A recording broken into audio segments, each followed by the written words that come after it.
HelpMeWithStats.com was used to create this tutorial that can help us understand a real experiment with an interaction and one main effect.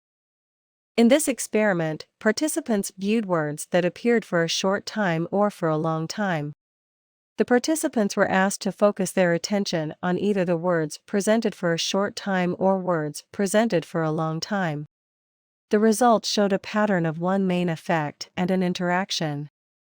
Overall, the duration of the words had an effect because the mean memory score of the long-duration words, indicated by the blue circle, was higher than the mean memory score of the short-duration words, indicated by the red circle.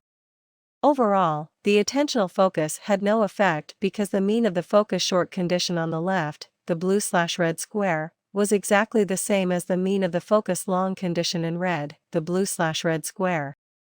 In other words, changing focus did not affect the mean of all memory scores.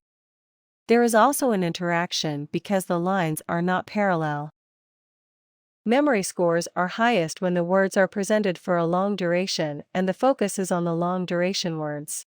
For more help with statistics, HelpMeWithStats.com is a free website that has more than 70 tutorials, as videos, or as self-paced slideshows. You can also learn how to conduct more than 60 statistical analyses by watching videos that show complete solutions, or by working through an unlimited number of examples using the step-by-step problem solvers.